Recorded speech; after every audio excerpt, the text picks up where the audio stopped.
Hello and welcome to Frank's School on this ninth day of the fourth year. And here after I'm finished, you should watch the finale of the Pirates of Penzance, the part 8 of 8. Now, I shame myself into saying I really need to find out this man's name, Tony Azito.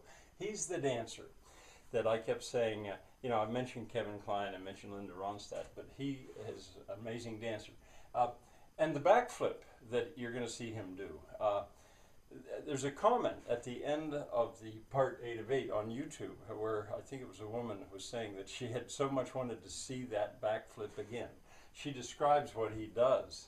It's not, he actually pauses on top of his head. Now, if you're in a public school, I could just imagine, especially 8th graders, they go out and try to do this.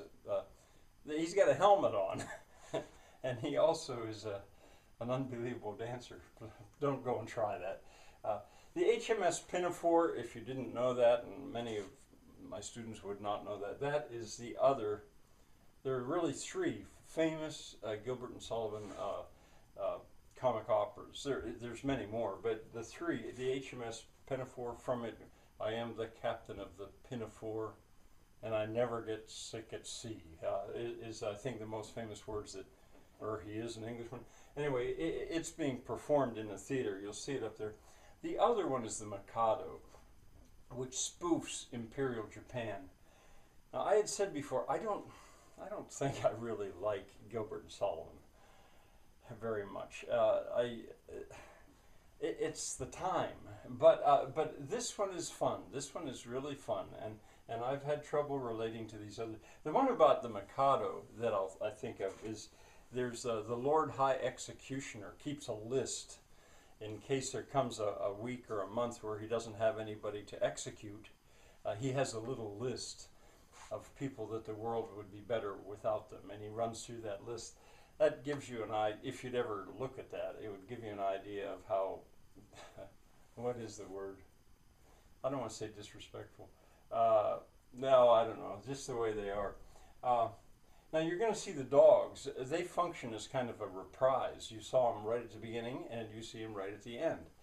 Which is, a reprise is when something comes around. As a matter of fact, there's different reprises. The finale ends with a reprise of Poor Wandering One, and others too as well. Notice the theater.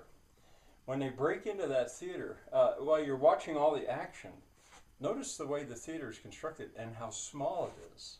That is a little maybe too small for my idea of a good theater, maybe, but I think a really small theater like that would be a great way to see some kinds of shows.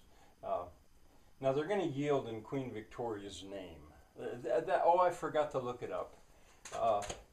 This is like, there's some device called Deus Ex Machina or Machina, or something like that.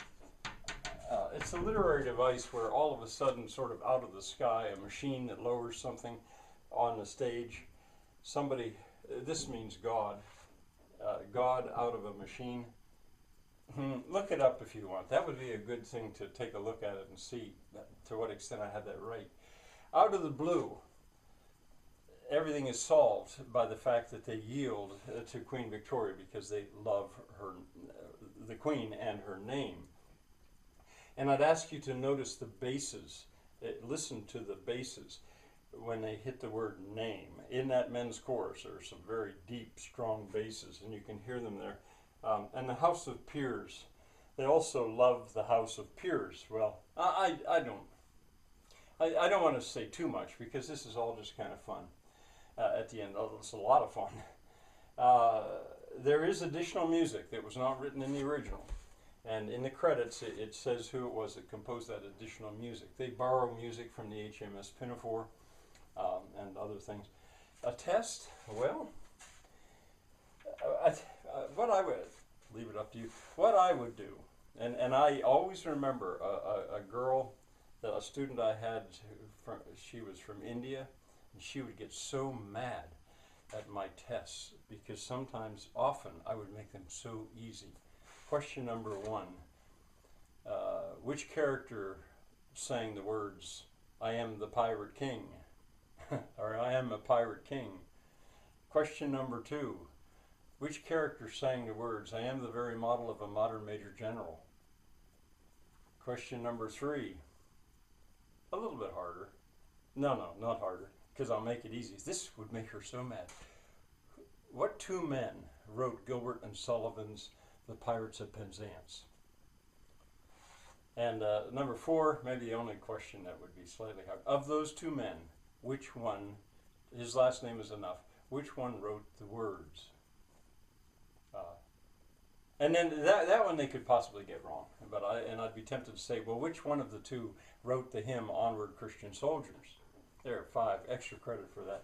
Yeah, I was pretty flippant about tests because my idea of education and learning was not to punish, but to inspire or satisfy an intellectual curiosity, hors d'oeuvre, as an hors d'oeuvre for a life of studying these things and enjoying them.